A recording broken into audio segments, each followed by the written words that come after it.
Hey everyone, welcome to the show tonight. I've got Grumpy Acres Farm on again with us.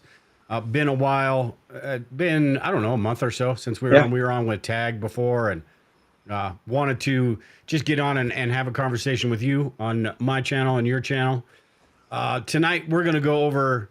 You sent me some pretty cool notes or some ideas about topics, and a lot of what you talk about is community and things like that.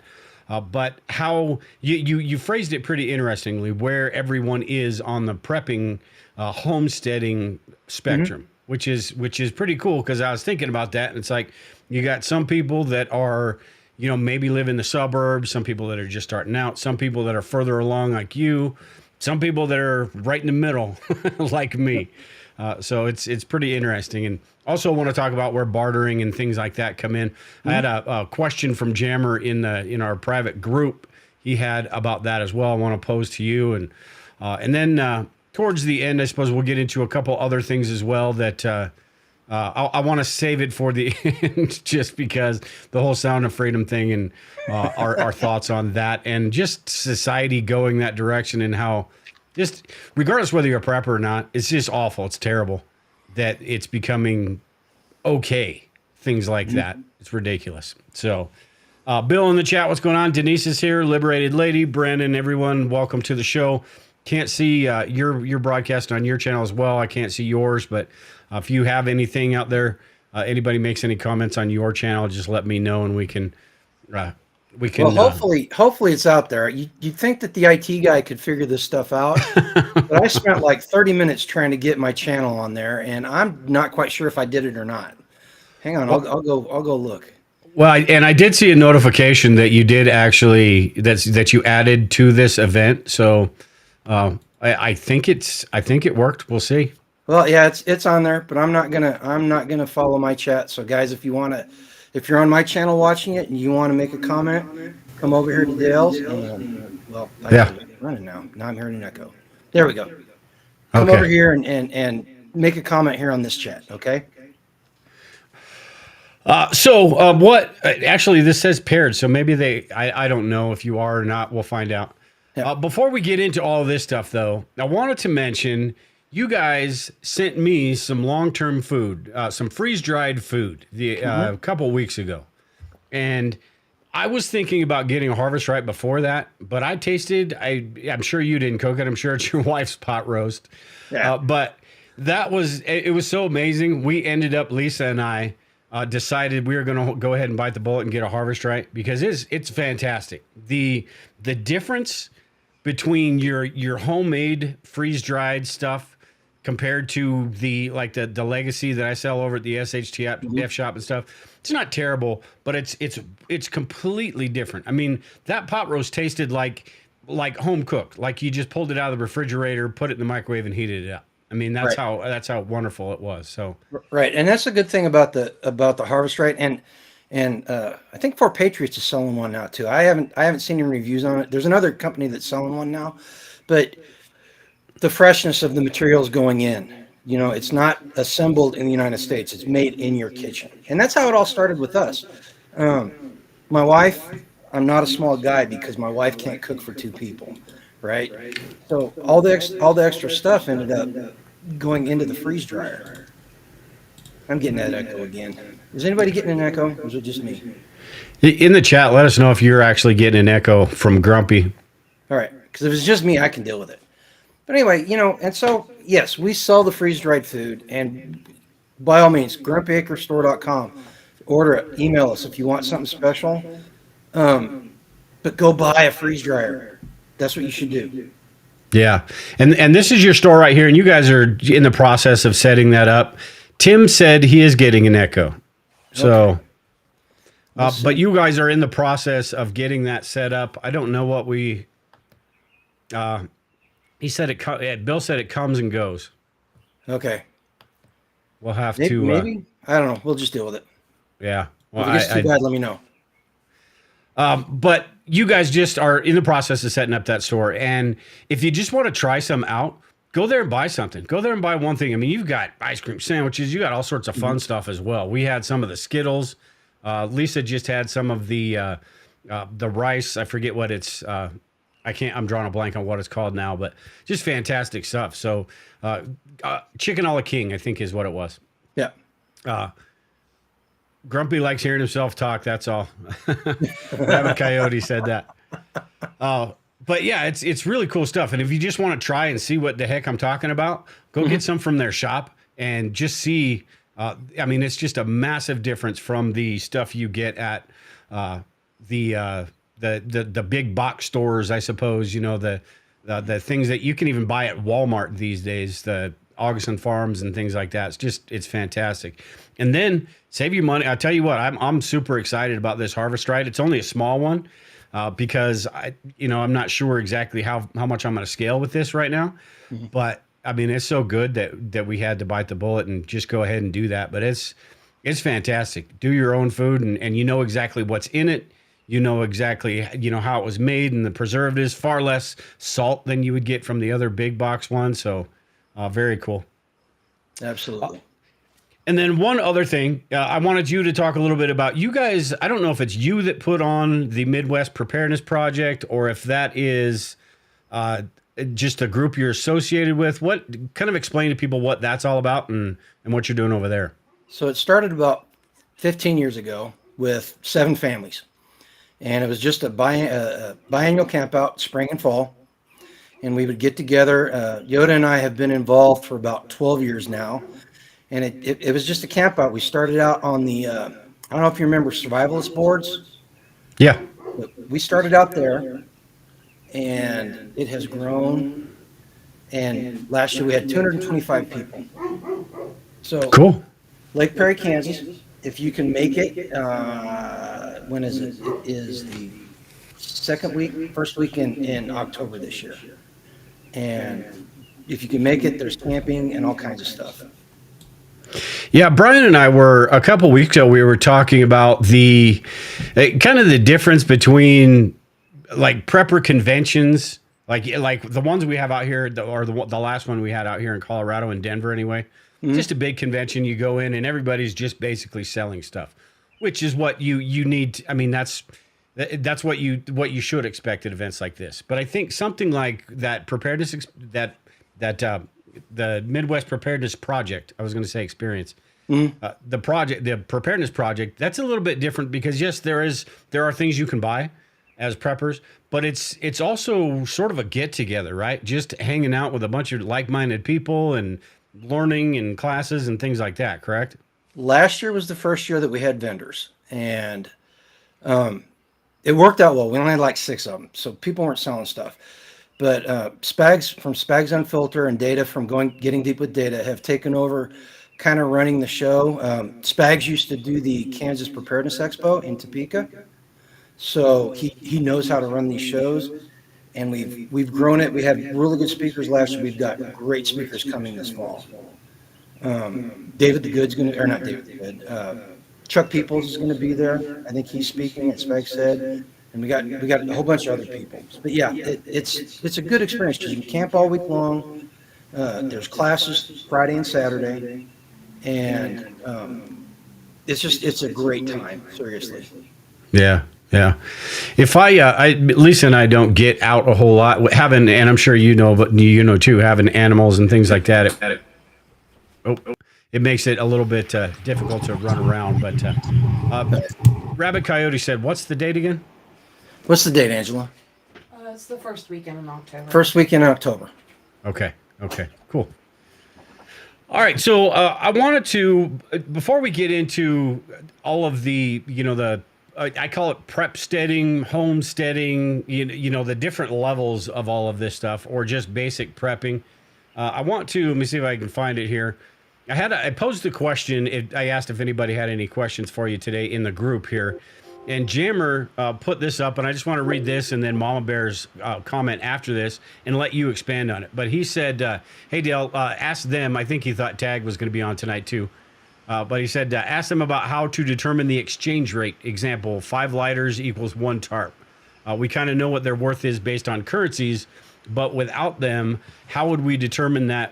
How would we determine what's fair? Most of us suck at bartering because our society hardly ever does it. And then Mama Bear commented, she said, I couldn't agree more. this will need to be a developed skill, as I don't even like to do garage sales because I don't like to haggle for prices. I prefer them to tell me what they want for it, and I'll choose whether I want to buy it or not. So he brings up a good point there, because we don't think about these things anymore. But how do we figure out? And this reminded me of a video when I was watching one of your videos from a few days ago. You guys were talking about bartering a lamb for a bunch of chickens. How do you figure out that value in a situation where, and we're going to dive deeper into this as far as the community and all that, and how you build that to where there are things to barter. But how do you figure out that value of what to trade this for that? Okay, there's 2 points in that, in what was said. Mama Bear is absolutely right. It is a skill that needs to be developed, and there are people out there like you've met Tag online. Tag is a natural at bartering. Yoda, my wife, is a natural at bartering. The haggler. Yeah, I suck. Seriously, yeah, me too. So it's a skill you have to develop. That's why we have Barter Town every Saturday night at the festival. That's why we do it. The second thing is, as long as both people are walking away satisfied, that's what the price is. That's what it's worth. So yeah, the key is having a good feeling like you weren't gypped or you didn't take advantage of somebody. That's what those 5 lighters are. Yeah, yeah. And I think there's a little bit sort of like gambling, a gambling aspect of it as well is, and that's what just Rabbit Coyote was just sort of on his comment that I just pulled down. He was talking about scarcity. Wait, that's not the comment. Oh yeah, scarcity and need. It's sort of like gambling, I think, because if you know that person really needs to get rid of something, you've got a leg up. Or if that person knows that you really need something, they've got a leg up. So right. It's one of those situations where it really does, pay. Oh, I'm hearing myself again. Oh, that was me. I apologize. Nope. If I turn you down, I can't hear you. So, but it is one of those things where you sort of almost like these days going to garage sales and just doing that stuff and practicing the haggling thing, because we don't do it anymore. And I'd rather not. I see somebody's price and I'm just like Mama Bear. It's like, you know what? If that's what you're asking, I'll go somewhere else. Well, and I think that the key to bartering for me is to forget what it costs. Don't think about the monetary value. Think about the value it is for you, and think about what the value it is for the other person. Because I've done some trades since we started practicing this, where at the beginning I felt like I was taking advantage of somebody. But they walked away extremely happy, and I was happy, and I had to learn. It's not the monetary value that's important; it's the esoteric value of it. So if I've got a box with 20 lighters in it, the value of those 20 lighters is a lot less than the person that is freezing to death because they don't have a lighter. You know what I mean? Yeah. So, and that's the key to it. As long as everybody walks away happy with the trade, you're good. Yeah, yeah.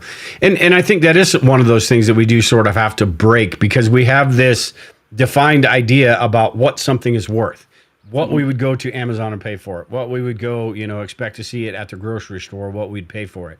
But that's not necessarily the case when you have a system like this, because, one, it could be just the friendship you're trying to build. That could factor into what the cost is as well.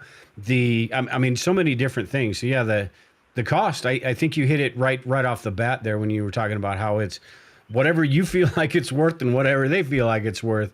As long as it's agreed upon, it doesn't matter if it's a brand new tractor for a handful of Bic lighters. That would be crazy. I would take that deal in a second. It's a little bit extreme, but it really is that situation. If somebody needs a shovel, they have to have a shovel to plant, to garden, to do whatever. That they're gonna value that a lot more than, like you just had a couple baby lambs, right? Right. You had a lamb and needed chickens, so you valued those chickens, and you got quite a bit. I didn't know a lamb was worth 50 some chickens. Actually, they're worth more. Are they? Yeah. Yeah. So that's that whole bartering thing, right? I'm sure you guys settled on a set amount? Yeah, it was, it was with friends, so there was no need to make a lot of, like, make bank on it, if you will. I don't know if you want to say it that way, but it was with friends, and we both needed something, and we traded it, and it was all good, you know? Ghost said here, Grumpy, I walked away from our trade at the meetup with a smile on my face and 10 dozen eggs. Yeah. Yeah. Let me see. But yeah, I mean, it is one of those situations where as preppers, and maybe it's different, and this sort of goes into that whole spectrum thing. As preppers, the majority of preppers sort of think of the whole Bic lighter thing and what's going to be good when everything just goes completely to crap, right? Mad Max type situation, Bic lighters, batteries, those things you can carry in your pocket and trade with, strangers and things like that.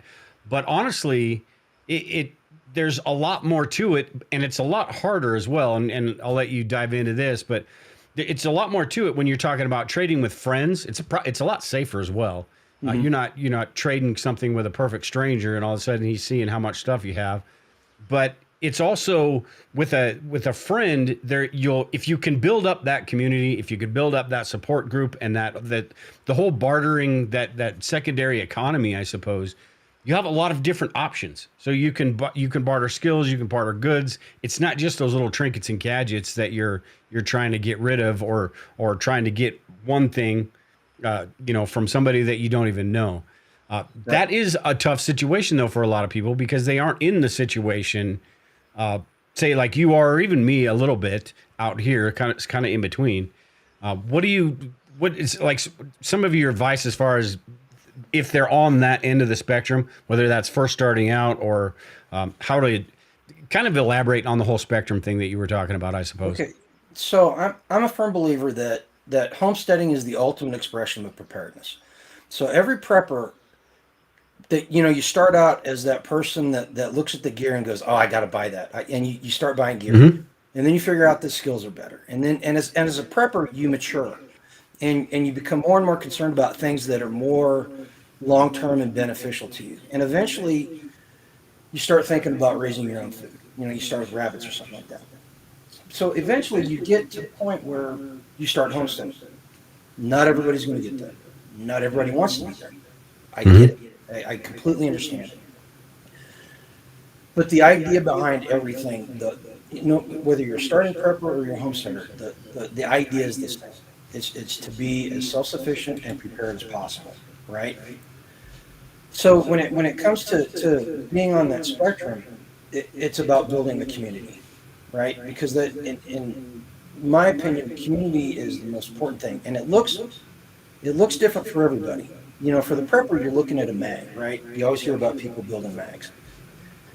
For the homestead community, it's building a larger community. Hang on, my wife just walked in.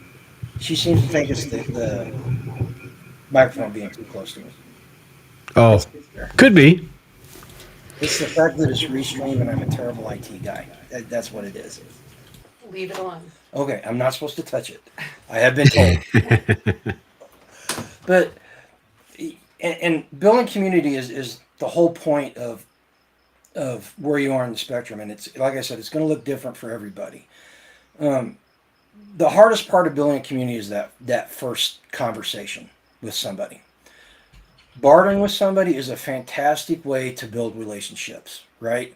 Because you get to know somebody, and the more you barter with them, the more familiar you get with how they are and what they are. And it doesn't mean you got to be friends with somebody that you're bartering with, but you'd be surprised at how much like-minded thinking you can find with somebody. Mutual interest, mutual understanding about something, and it's so I can't even tell you how important it is to start building that community, and what a good tool bartering is to start doing it. Does that answer the question? I mean, I kind of got sidetracked there, but Yeah, and I didn't. I could have phrased it better because I asked you about 14 questions in one. But yeah, to everyone in the chat, I was just checking with them too. They said there's no more echo. So whatever apparently you my wife's did, a better IT guy than I am. yeah, yeah. But yeah, I mean, you did, because I want to elaborate a little bit on it, because there are people, some people just have no plans whatsoever to get into the homesteading thing, and that's fine. That's to each their own. And I think that as long as you're just doing something, and as long as you're paying attention, and as long as you have your head buried in the sand, I think you're at least in the game. Right. But I think, and I can't remember who it was, somebody in the chat made the comment that as preppers, that should be sort of an ongoing goal to get to the point. Maybe, like you were talking about, maybe some people, they don't want to get to the point where you are, or aren't going to be able to get to the point that you are. Like me, I'm like I said, I'm not the suburban, but I'm not out. I don't have the big setup like you have. Right. But that is a goal for Lisa and I to get it. It's always a goal. Will we get there? I don't know, but we're going to try. And I think that's what preppers should be doing, because it is that community that really, you think in a Mad Max type situation, preppers, we like to talk about that all the time. That's really sort of unlikely when you compared to, say, some sort of economic crisis, or something that just rips this country apart, but doesn't completely break it down. If that happens, that's where what you were just talking about with that community, where that's going to be super important, and the whole bartering economy, Right. because with the supply lines down, and this could be just a couple weeks, a couple months, if you have the means to do things and get the things that you want in that situation, you're going to be far better off than a lot of people are in the world, in the country. Here's something to think about. Think about a pencil. There's not a single person in this chat that will see this video that has the knowledge to make a pencil, a modern pencil, like a number 2 pencil that you get. Think about the skill sets that are involved in that, and think about the materials needed to cut the wood, mine the graphite, to get the rubber. So for somebody to sit here and think that, oh, I'm going to take care of everything myself, that's a crazy thought. Now you can push to be as self-sufficient as possible, and by self-sufficient I mean modernly self-sufficient, which is defined as being able to take care of as many problems as you can with the tools, materials, and skills that you have on hand. Right? That's what you should be pushing for. But even then, I mean, think about it. We call ourselves homesteaders, but we're not really homesteaders. We're modern homesteaders, because we're not. The only place I think you can actually homestead in America now is Alaska, and I think Tennessee actually has homesteading laws now, or like true homesteading laws where you can get land for free. But even our ancestors that were out here in Kansas homesteading, they built towns because they couldn't do it by themselves. They understood that at some point you would need a community to, at the very least, interact with to get material goods and things like that. So why as modern homesteaders, why as preppers, should we think that we can be completely self-sufficient, right? Oh, there we go. Yeah, I'm messing with some things back here and then reading some comments. So I didn't know you were down. I thought you were going to keep going. Oh no, you threw me for a loop.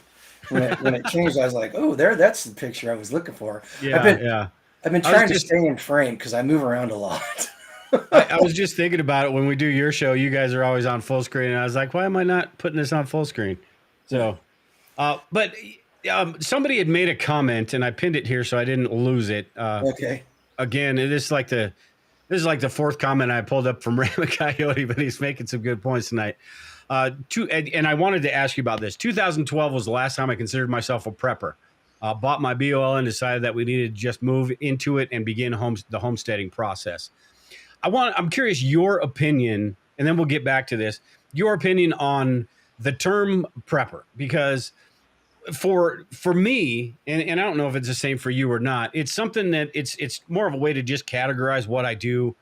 But there are a lot of people in my group, and people that have joined the bug out location, and just people that I've interacted with over the years that are sort of like him, that just don't consider themselves preppers. But it is that term that you kind of have to use because so people know what the heck you're talking about.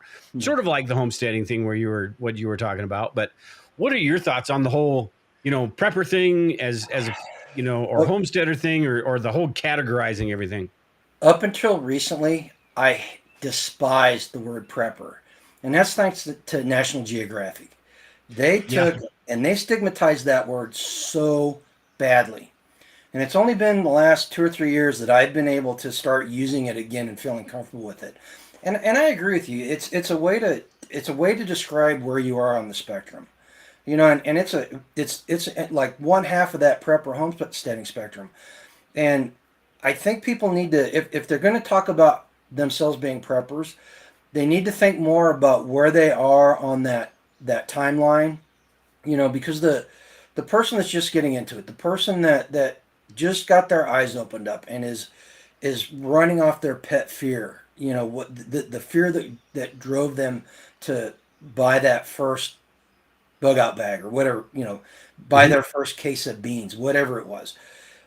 That person is a lot different than the person that's reached the point where they're raising rabbits in their suburban backyard for protein, and they're going out and they're paying for classes like foraging classes and going to self-defense classes, gun classes. They're Yes, they're both preppers, but on the spectrum, they're at a completely different point. And I think it's really important that the higher up you are on the spectrum of that, the more important it is for you to encourage people down below you and share your experiences, right? Mhm.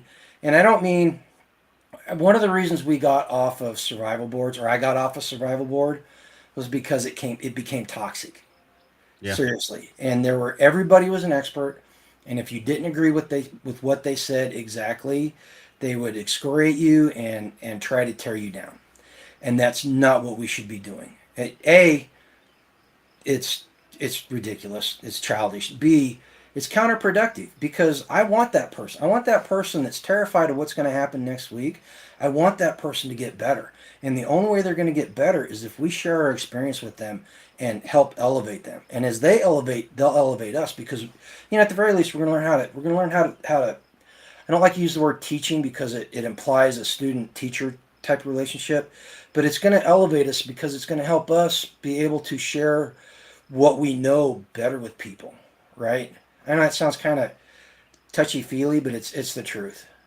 Yeah, yeah. Yeah. And you've listened to Lisa and I for a while, Uh-huh. and you know that we try to get, when people first get interested in prepping, there's that negative because of shows like Doomsday Preppers and Right. because of the fear stuff where people are trying to take advantage. People just have this negative connotation of the word prepper. And what we tried to do is to sort of get people that are interested in preparedness. That's what we do with the Bug Out Location membership website, Mhm. where we have prepping courses and stuff.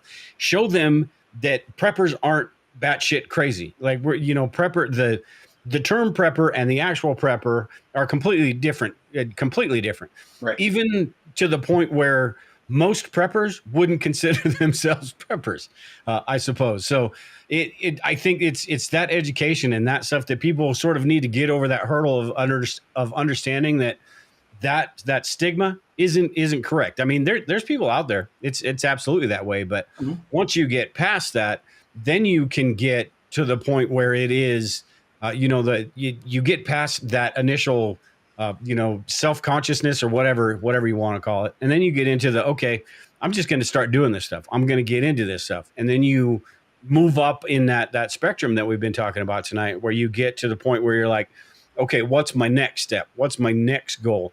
Is it possible? Say I live in, in the outskirts of a city or something. Is it possible to move out to the suburbs with a little bit more property? Start learning. That's the thumbnail of this show. I had one side which is a farm, a homestead, and then Mhm. one side with the like a backyard with raised beds and things like that. That's sort of that I think of as Prepsteader, right? Where Right. you're doing what you can, but you're not, I wouldn't consider myself a homesteader. I do some of the same things that you do, but I don't think I would.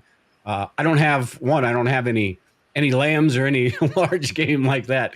Chickens do not make me a homesteader. No. Chickens Well, and a few raised beds. And to be honest with you, when we made the move a year and a half ago, we took a couple of steps back. We're actually closer to Prepsteaders now than we are homesteaders. It's just I've gotten into the habit of saying it. But you make a good point. Nobody wants to be that guy. Nobody wants to be that guy on National Geographic that shot his thumb off, or Yeah. was shooting his house with the 22 to see if it was bulletproof. Nobody wants to be that guy. So if here's my advice to anybody that's feeling like that's a stigmatized word and you're embarrassed by it, don't use it. So what you talk about is preparedness mindset, the prepared mindset or preparedness. That's all you say.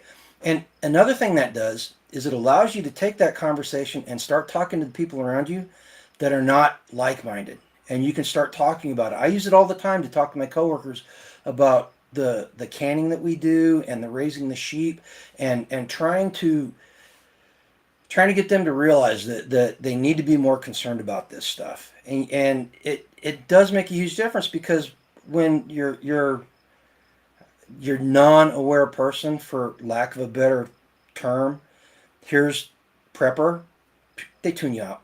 Let's face it, they do. They still do, even today, right?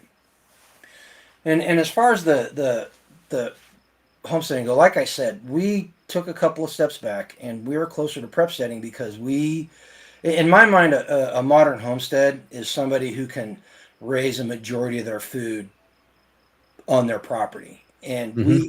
we were just to the point at the last property where we were getting ready to do that. In fact, the year that COVID hit, we were actually going to start making money off the homestead, actually making a profit off of everything. Clientele dried up. We moved. We lost our entire client. Everybody raises sheep out here, and everybody's got eggs. So our business model was completely shot as we moved. So we had to. That's another reason why we decided to monetize the freeze dried food and all that stuff. And there's another good point. The bartering. And I know you didn't ask about this, but this is an important thing about the bartering system.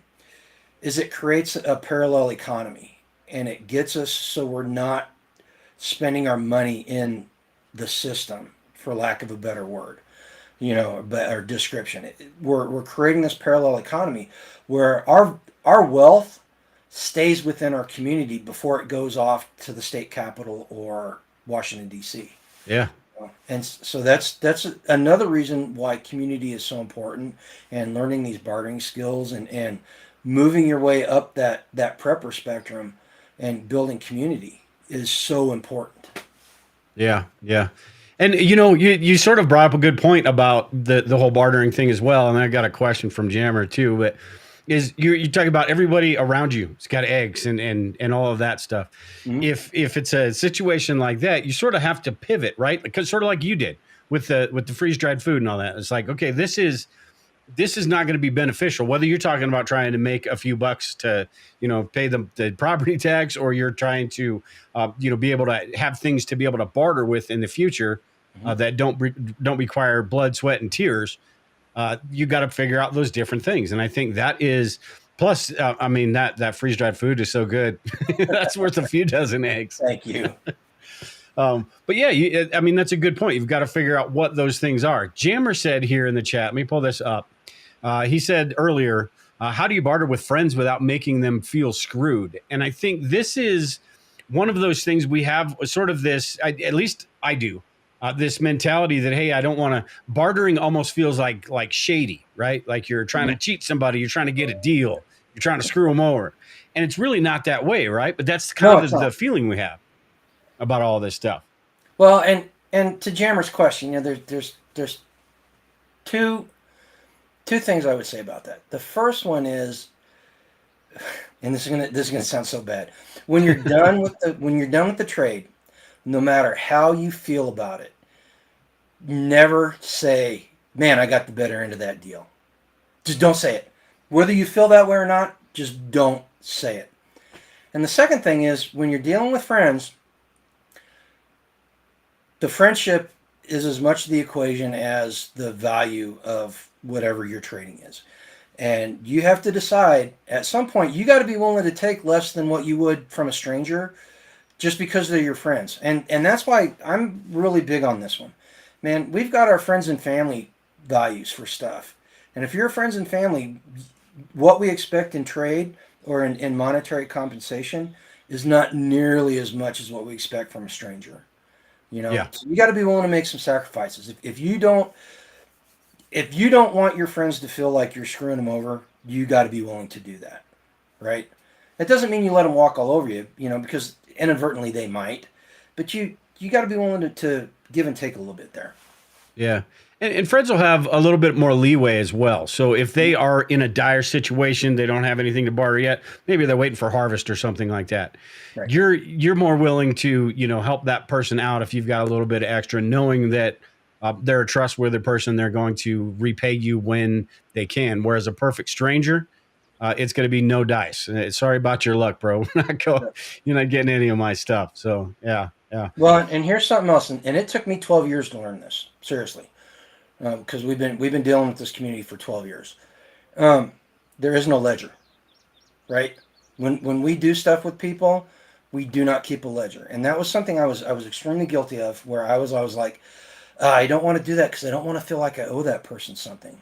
And Darren from Hacks from the Homesteader and Tag and Data and everybody that's involved in our community constantly saying, dude, there's no ledger. All right, we don't keep track of this stuff because in the long run, it's gonna even out. Mhm. And if they're true friends and you start taking advantage of them, they'll let you know. They won't Yeah. get mad. They'll just be like, hey, dude, you need to cough up something here, right? Yeah. Or they'll just ignore you and say, I ain't doing business with you anymore, buddy. We've done that. We've done that Yeah. with some people. Yeah. Yeah.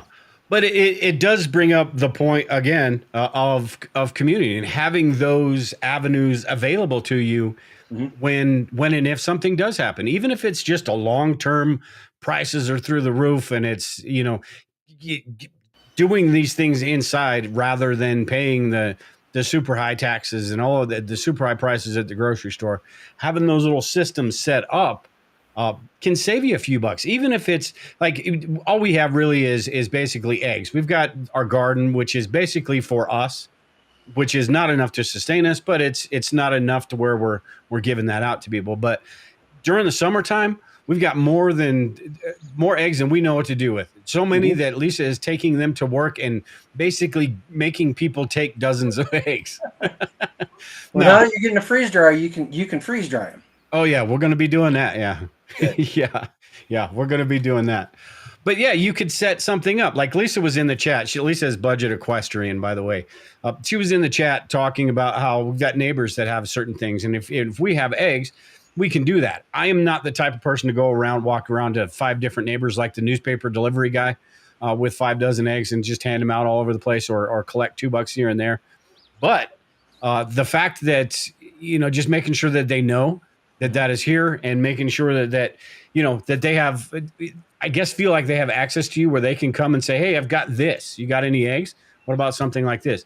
And then also practice that whole bartering thing, Right. and get rid of that guilty, I'm trying to screw this guy over feeling that that a lot of people have. And you got to work on that seriously, because like I said, it took me 12 years to get over that. And the starting the conversation will lead to people knowing that you're open to doing stuff. I mean, even if you're walking over and you're just saying hi to them, it breeds a little bit of familiarity, and they eventually people will understand, hey, this guy's thinking kind of along the same lines I am, and he's got something, that I don't have. Our garden this year is terrible. Literally the only thing we're having success with is tomatoes. So at the end of the summer, we're going to have a whole bunch of tomatoes. Our potatoes aren't doing very well, and we didn't get very much other stuff in. Between the goats and the dang opossums, we're losing fruit off of fruit trees left and right. We lost all our peaches the other day. Over the weekend, there was like 3 dozen peaches disappeared off our peach tree. You know, so we're gonna be going to our friends and people that we know that have fruit trees and stuff, and we're gonna be, hey, we need to figure something out, and what would you like to trade? All right. Hmm. Yeah. Brandon said here he barters with his neighbors without a freeze dryer. Cut me in on the surplus eggs, and I'll freeze dry you some stuff. Yeah. Yeah. It's that same, you start building those avenues. And then if something does, happen down the pipe, you just never know when that stuff's going to be important where you may need some of that other stuff. So, yeah. And we've got a large freeze dryer, and our rate of exchange is you give us enough to fill that freeze dryer up, which is 10 dozen eggs, and we keep 2 trays and we give you the other 3. Right? So whatever the math is on that, 120 divided by 5. And so if you've got something you can do that with, it works out well for everybody. Yeah, yeah. Our garden got screwed this year too. We just got pummeled with rain like crazy in June. I mean, like 5-6 days straight, just heavy rain. So almost everything above ground. I've got a couple squash plants left. We got a couple tomato plants. Any sort of melon I tried to grow, no dies. I got potatoes. Anything underground, still decent. But yeah, it just goes to show you in a some sort of, if you're depending on that for your survival, when there are no grocery stores or situations like that, you're going to have, and that's where the long-term food storage comes in, the freeze-dried food. You're going to have that backup, that emergency stuff just to get you through until you can get everything back to normal. And for a lot of people, they don't have the means, and I mentioned this earlier, they don't have the means that you do, so that emergency backup is their harvest, I suppose. Their time when the stores are closed.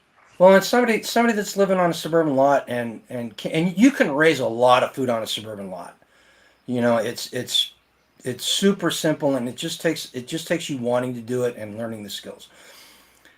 But if you're living on a suburban lot, you don't have the skills, or you don't have the area, go contact a local farmer. Contact somebody. If you're driving down the road, you see somebody at the big garden, stop by and say hi to them and strike up a conversation. I know it's hard. It's extremely hard, right? But if you do that, you can get into a CSA, a community supported agriculture type of situation, where you're not raising the food, but you're helping finance the person that is, and in response, or as a result, you get some of the harvest off of that. So there's all kinds of ways that you can get that fresh food coming in, so you're not relying on those long-term food storage things. Because let's be honest, fresh veggies are 1,000 times better tasting and better for us than pulling that can out of your long-term storage pantry, right? Yeah, yeah, exactly. So, hey, Gabe said here real quick. He said meat processing also works similarly. Plus, it lets you know who can help or trade in the future, giving you great context. Yeah. Yoda put something right here, and I pulled this up earlier, and I just wanted to show it just to remind Lisa to look into this. But she said, have Lisa order trays for the toaster oven. You'll get more eggs in there.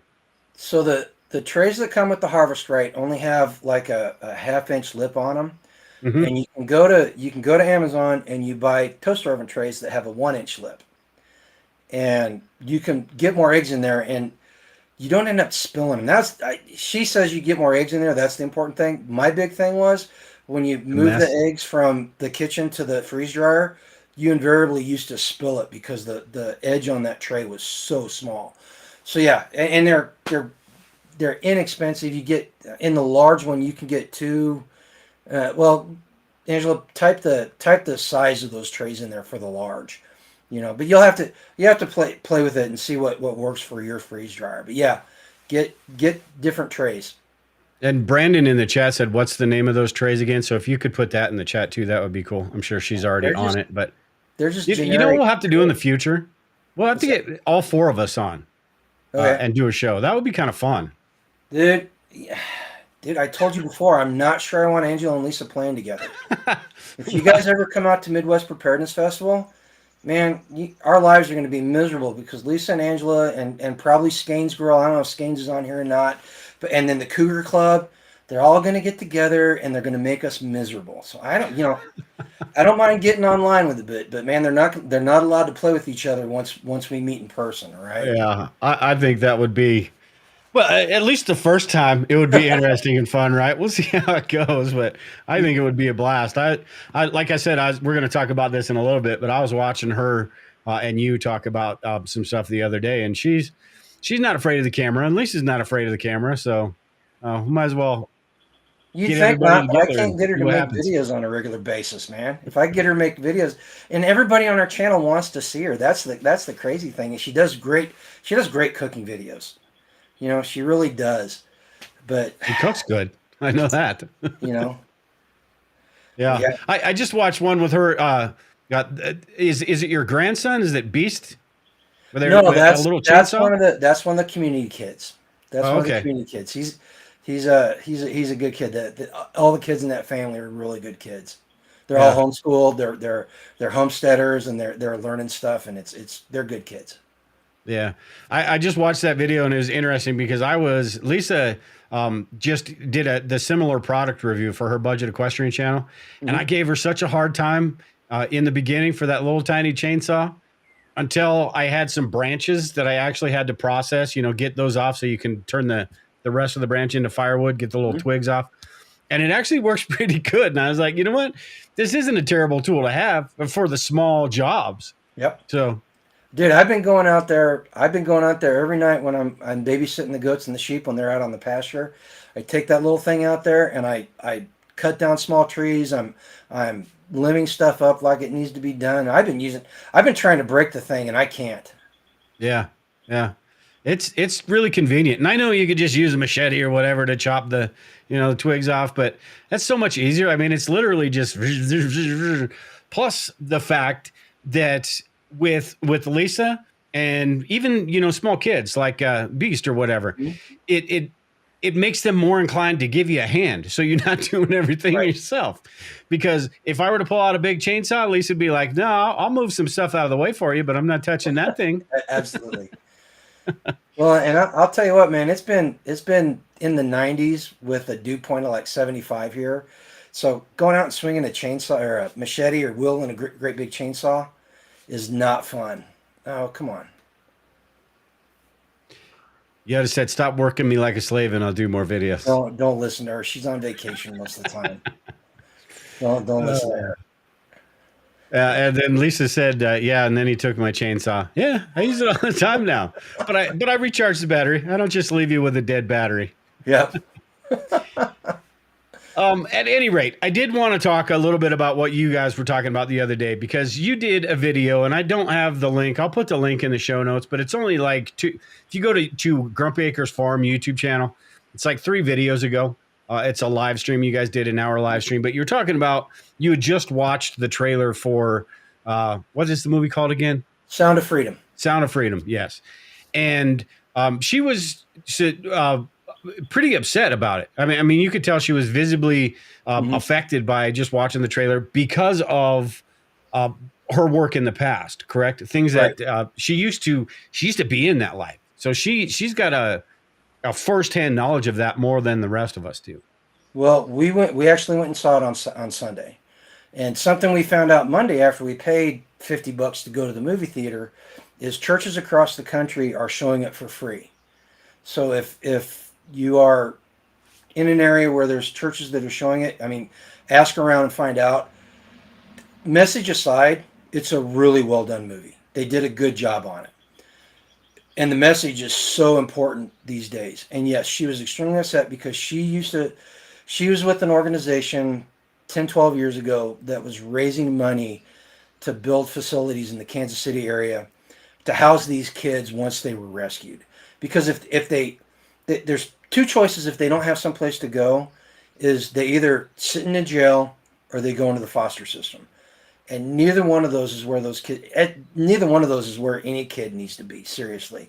As long as the kid's not a bad kid, they don't need to be in that system. All right, so she was building houses like, I don't know if you know who Bear Independent is, his Caleb house that he's helping finance. It was that type of facility. And there's only the number of beds that they need compared to the number of beds that are available across the country. This and mind you, this is 10 or 12 years ago, and I guarantee it's not gotten any better, is terrible. At the time, correct me if I'm wrong, Angela, there were only like 7,000 beds in the entire nation for kids like this. right? So we went and saw it, and it's a very moving movie, and I highly recommend it to people. And if you've been paying any attention whatsoever, it's been attacked from the left and Yeah. from the right, from news media, social media. Everybody's been attacking it. Even people that we consider pretty conservative people have been attacking it, which shocked the hell out of me. All I can say is number one, do the research yourself. Find out about the Underground Railroad Project and Tim Ballard and the truth behind the movie. Go do the research for yourself. It's out there and you can find it. Yeah. And B, look at where the attacks are coming from and look at the fruits of the people that are doing the attacking. Yeah. Right? At the end of the day, the only thing that matters is what works you do. Yeah. As far as that concerned. You know, from a Christian standpoint, works don't mean anything, but from this worldly standpoint, the work that they do in regard to that is the most important thing, right? Yeah. Yeah, and I think that's the bigger issue. It's much more than just the movie. It's the fact that and even before this movie, the whole that whole trafficking thing has sort of been almost labeled as a conspiracy theory, or they call it QAnon adjacent, a bunch of big time articles. And like you were saying, if you do pay attention to who is trying to squash this stuff, or who is, I guess, not trying to bring it to the forefront, because it really is an issue that really should be, and yet it's almost like it doesn't matter to the people up on top. And you guys alluded to that in that video too, about why that probably is, because there are a lot of people at the top. I mean, look at Epstein. Just that right there, that situation right there. It is, maybe they're not the same types of kids, but it's the same type of situation. And it is those guys that feel better that feel like they've reached this pinnacle and they're better than the rest of the population and they can do whatever the hell they want. And a lot of those people are quote unquote running the show. And here's my take on the attacks. Normal, well-adjusted adults do not get upset. They do not get threatening. And they don't question the motive behind the comment, maybe we shouldn't sexualize our children, and maybe we shouldn't minimize the message of fighting human trafficking. Plain and simple. Anybody who feels threatened by it or is trying to shut it down or doing that, that's not normal. That's not somebody we should be paying attention to, period. Yeah. And I try not to speak in absolutes like that, but that in this case, that's an absolute. Yeah, Tiger, great comment right here. He said, "Look at Epstein. Giselle's in jail, but what happened to all the other people that took part in all of those sins? Nothing." Because and the reason I think that is probably the same reason we're not going to hear anything about Hillary's emails. The same reason we're not going to see anything about Hunter Biden, because there are so many names that are going to be drawn into something like that it's this house of cards that they don't want falling down. So it's the whole Epstein thing that will forever be a secret, kind of like JFK getting shot. Jim Caviezel did an interview, the guy that plays Tim Ballard. He did an interview and he sat through 5 or 6 screenings of the movie with like 200 or 300 people each. And there's a certain part of the movie, I'm not gonna describe it to you because go see the movie and you'll know exactly what I'm talking about.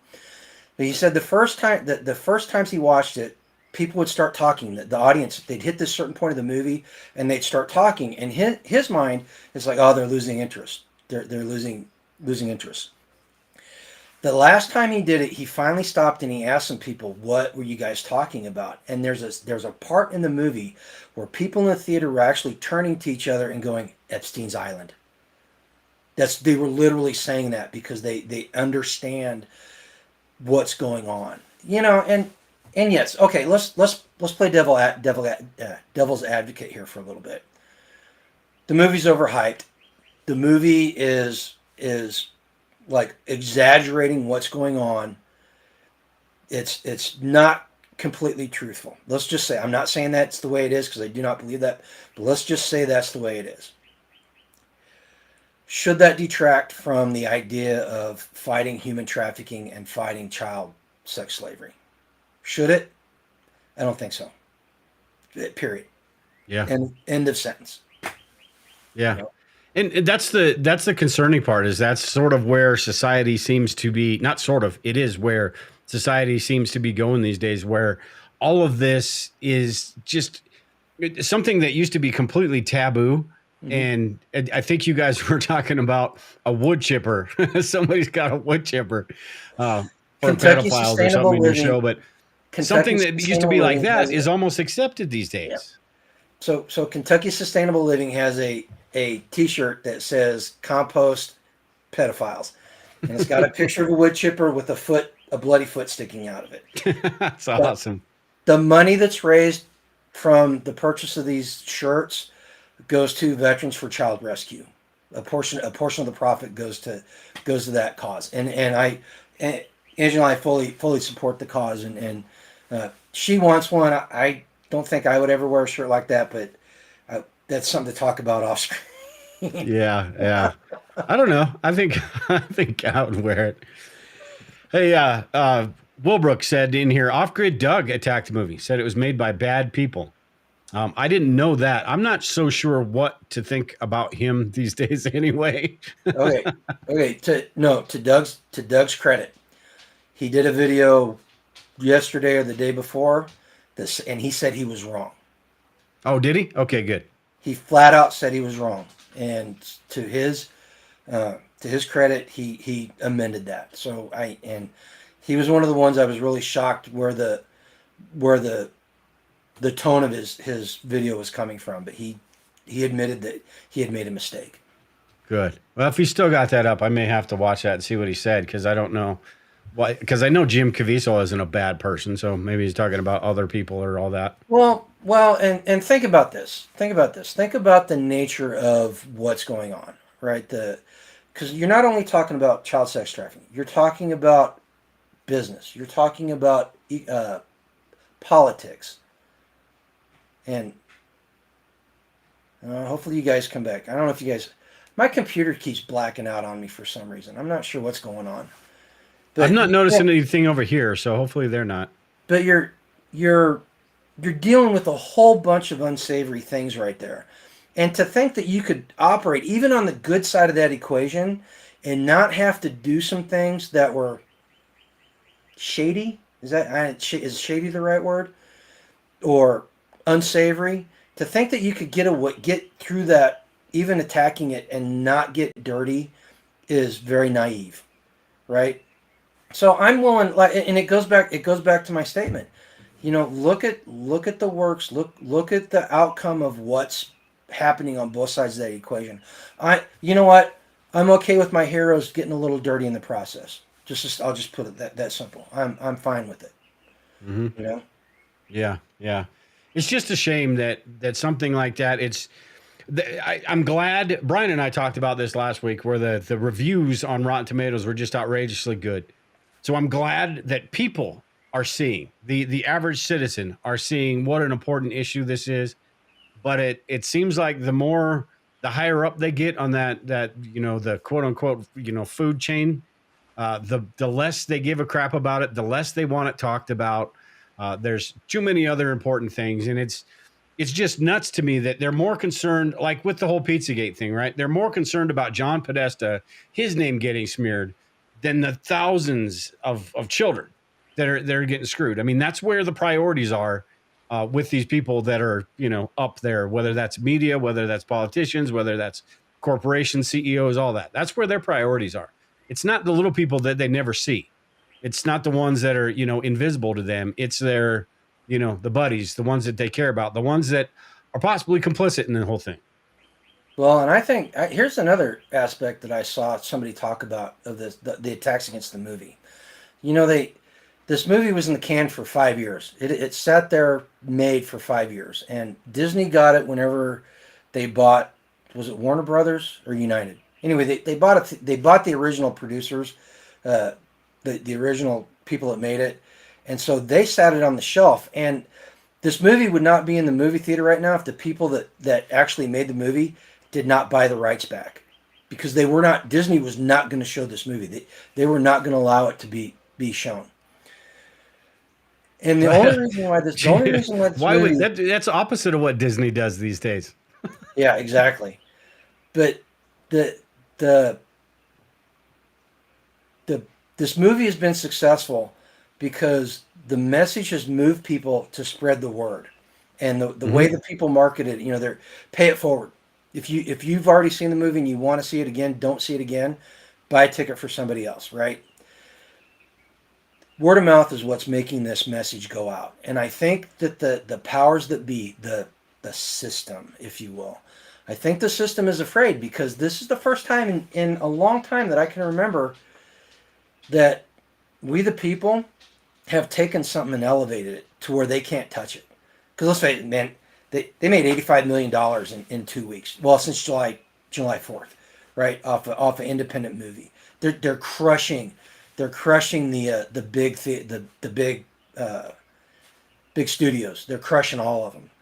Yeah, And Indiana Jones and all that. yep, it's putting a message out there that resonates with people, and it's something that, like you said, there's pretty good evidence that some very powerful people are involved in this, and they're dirty, and they don't like that. They don't like the fact, and so what they're trying to do is they're trying to crush the movement behind Sound of Freedom, because the next time something comes up, they don't want the same thing to happen. So, Yeah. which is why I think it's even more important for people to spread the word about the movie, go see it, share it with people, and get the message out. Yeah. Yeah. And I'll tell you what, that's the game plan. Oops, wrong one. And I'm not going to mention this because we're on YouTube, but I'll throw it up on the screen there because I absolutely agree with it. But that's the game plan for everything. You look at the whole thing, everything that happened in the Capitol. It is make sure that the whole goal is to make sure it doesn't happen again. Make sure everyone knows the consequences and all of that, so they don't, get all, get their, decide that they're going to go ahead and do this again. Make sure that they know if they do try, this is what's going to happen to you. So, Yep, yeah, it's ridiculous. I was in cardiac rehab, actually doing cardiac rehab. I was on a treadmill whenever all that happened, and the nurses there, they were in awe of what's going on. I made the comment. I said, I'm not sure I agree with it, but maybe they do need to be scared. And I think the reaction from the political class and the so-called elites, I hate using that word because they're not elite, Yeah. but the response from these people shows exactly how terrified they were, that the people actually rose up, and what happened was not what they say it was. It wasn't. It wasn't even close to what they say it was. But it scared them so much that we've always had political prisoners in the United States, and this row with the Capitol incident has just made it perfectly clear. You cannot escape the fact that the United States has political prisoners now. Yeah, they do. Yeah. So, all right, one last thing before we get out of here tonight. I saw this today right before we got on the show, and I wanted to pull it up. Texas Union posted this in our group, and I wanted to get your thoughts on this. This is he's got this little chart right here. He said, it's a meme. I'm not sure where he got it, but 1% control the world, 5% are their puppets, 90% have no clue about this and don't care, 4% know and want to wake up the 90%, but the 1% uses the 5% to stop the 4% from waking up the 90%. Does that not is that not it or what? Yeah, I'm gonna say that's pretty close. There's a lot of math there. Yeah. And it's late in the day, but no, it's true, and this is something I've talked with people about, and I've thought a lot about. How many people out there? I cut some friendships off after the last election, because, and we talked about it in our live that I recently took down. I'm making a video on why that live stream went away, and it'll be out in a couple of days. But I talked about this. I cut some friendships off because I was like, Anybody who could vote for that man is either evil, corrupt, or ignorant. And I don't need people like that in my life, right? But somebody, it was Nick Fritas, as a matter of fact. He's a legislature in Virginia, and he's got a YouTube channel. They do some great lives 3 times a week, and he's got a secondary channel that's really good. I highly recommend him, and he does some shorts that are awesome. But he made the point. He said, these people, a lot of these people, even with everything that's gone on, the propaganda works so well that they literally don't know, right? And it's that 90% that don't know. Now, here's my thing. At what point does ignorance no longer become a defense? Right? For me, 8 years of Obama was enough to completely shred the ignorance as a defense. Oh yeah. For a lot of people, it wasn't. Darren from Hacks from the Homesteader, who's going to be on Kentucky Sustainable Living tomorrow. They're getting ready for their festival in October. So every Friday they do a live stream with people that are going to speak there or present there. And Angela and I were on last week, and Darren's going to be on next week. Well, anyway, we were coming back from the Self-Reliance Festival in Camden, Tennessee, and you got to go by the Tennessee Lake, the big lake that's there in mid Tennessee. And he pointed at the lake. He goes, "Look at that." I was like, "What?" He said, "Look at all those boats." It was Sunday afternoon.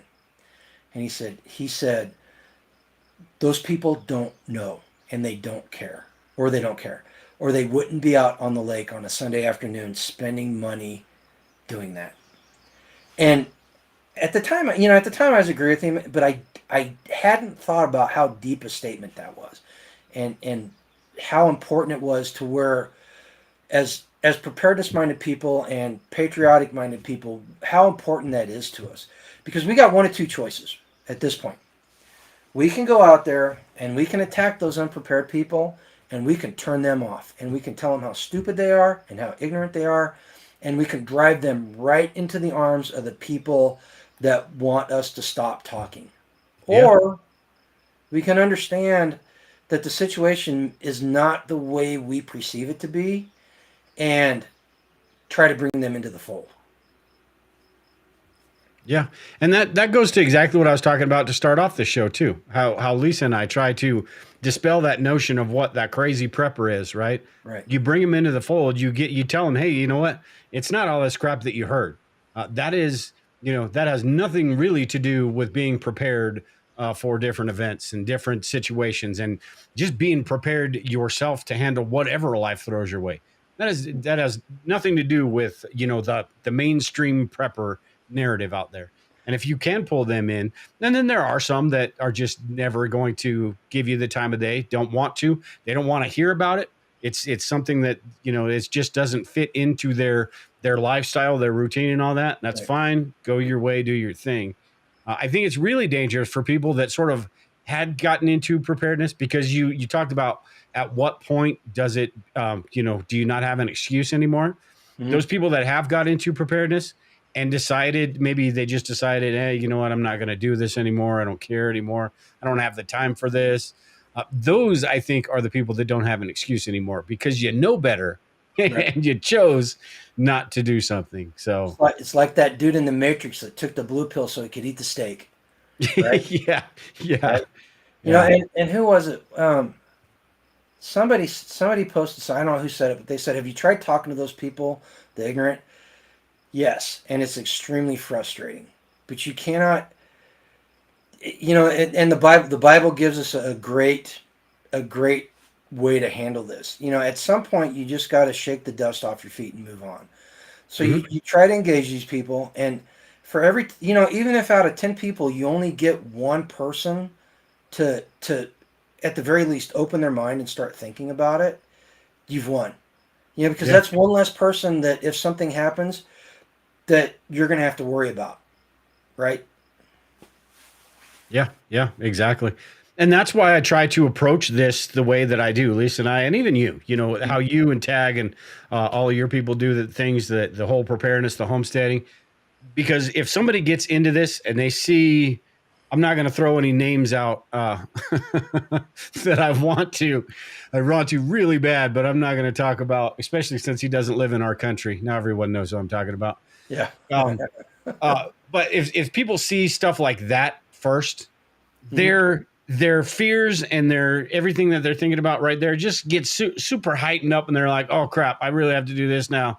The sky is falling. I knew it was, but I try to get people, away from that and say, "Hey, you know what? Chill out, relax, just get started, just start doing stuff because."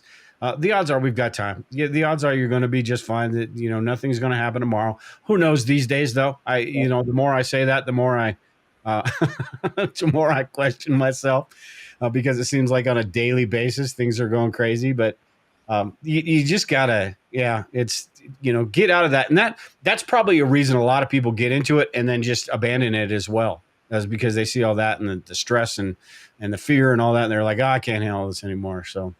Well, and it's tiring. It's tiring whenever you feel like you're behind. You're trying to catch up, Yeah. right? And so how do we deal with that? Number one, if you're at that point where you're feeling overwhelmed and stuff, find somebody you can talk to. Find somebody that's like-minded and talk to them. I've got this. We've got this thing, and the best way to start building community is have a potluck. It sounds so stupid and simple, and it is that stupid and simple. But if it's stupid and it works, it ain't stupid, right? Mm-hmm. Find two people. Find two people that are like-minded and invite them to a potluck. And tell them to invite two people to a potluck. And have it at a neutral place. Have it at a park or have it at a church. If you want, have them come to your house. I'm not keen on that one, but some people don't have a problem with that. But have a potluck and just invite them over to some place and talk. Don't talk about prepping. Don't talk about politics. Just get to know each other and just have a conversation. Chances are you're going to find at least one person in that group that you want to continue the conversation with. All right? And just keep doing that until you get a group of people. And like I said at the beginning, the community is going to look different for everybody. We've got a group here locally who is a full-on prepper mag. And to their credit, they've been a prepper mag for 15 years, which Wow. is crazy to me.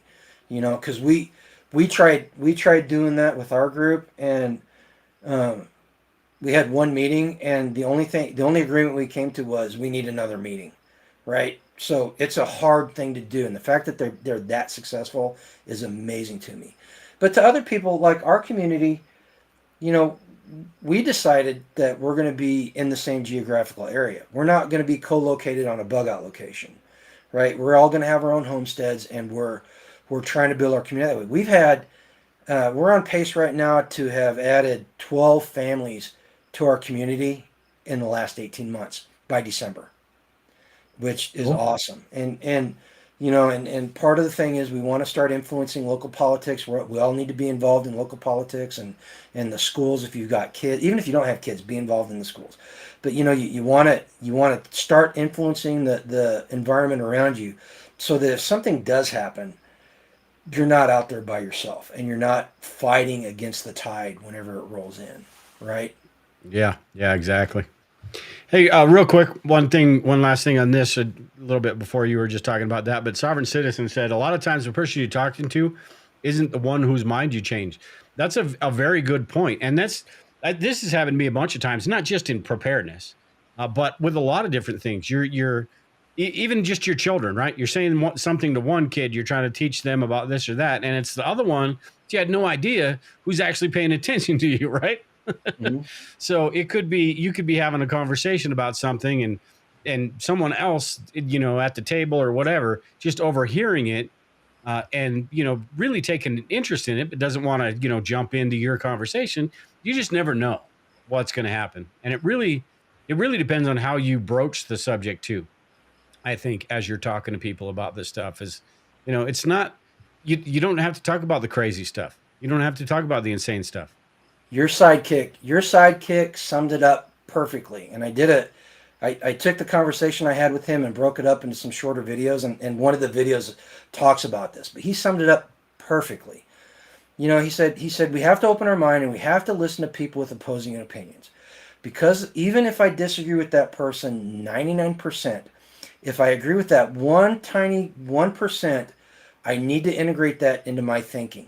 Because the ultimate goal that so we've got the truth. The truth is out there. You know, the truth is what it is, and it's immutable.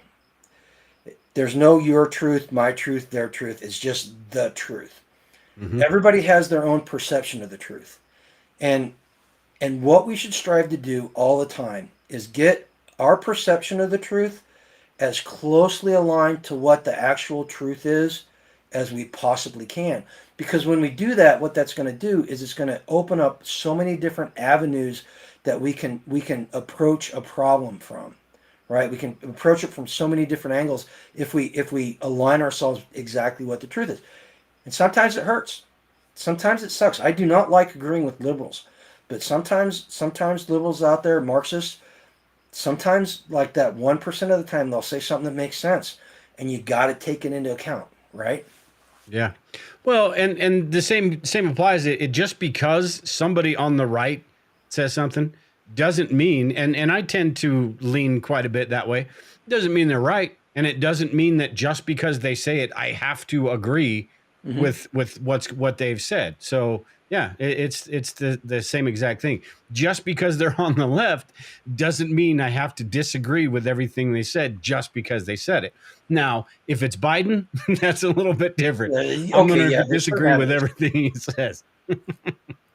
But yeah, it was a very good point. Yeah. Yeah. I think we are going to get out of here. We are at almost an hour and 20. You got anything? Were you going to say something before I wrap this up? No, I was just gonna say, you know, that's a perfect way to think about it. And if you want if you want to see the other side of the equation, and I'm not don't do it logged in, but just do it anonymously. There's a chick on YouTube that on Sunday afternoons she does a live stream, and she is a full on Marxist, unapologetic. She will talk straight off a Marxist points. Go watch her, seriously, and it's so illuminating, you know. And I I will can end only, up busting my TV. well, I can only hand like 10, 15 minutes of her, but no, it's really interesting seeing where these people are. Yeah, yeah. It's like me watching CNN. 2.5 minutes, it's off. Yeah. All right, so we are going to get out of here tonight. I do appreciate you being on, and I'm serious. We need to sometime in the future. We'll get all four of us on, your wife and my wife, and we'll just have a talk about prepping and all that good stuff. Get the both sides of the story, the male female perspective, Yep. and all that would be a really fun show. Before we get out of here, once again, with what you guys have your Grumpy Acres Farm website, try it out. If you've never tried any homemade freeze dried food, I mean, and I'm not talking about like the little marshmallows you get in the cereal or anything like that, but go to Grumpy Acres Farm, just buy a bag of of one of their things, even if it's the ice cream sandwich, the fun, yummy stuff.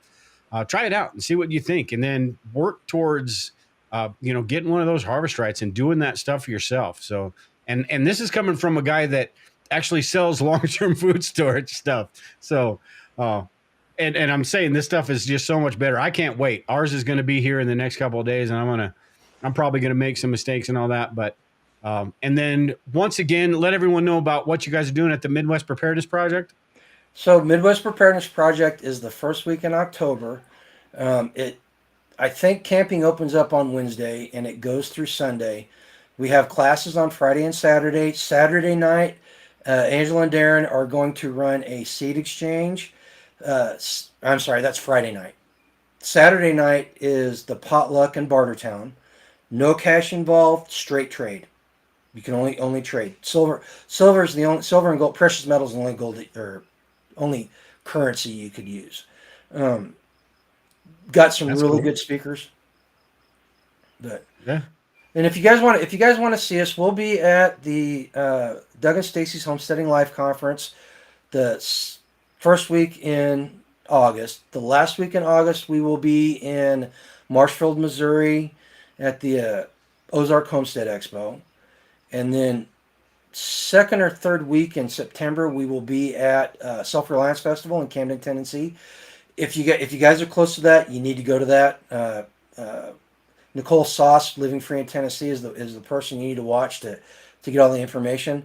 I'm not going to say it's not a child friendly place. I mean, it's an adult thing. They've got Jack Spirko is going to be there this year. It's not a drag show, you mean? No, it's not a drag show. It's not a drag show, but the sarcasm, everyone. It's not a. There's a lot of salty language that goes on. Let's just yeah. All right, let's just put it that way. But Jack Spirko is going to be there, and Chuck cool. Peoples is going to be there. They're doing he's actually doing a paid class on Friday of Stop the Bleed, which is, I don't know if you guys have ever seen his class. He does a really good job.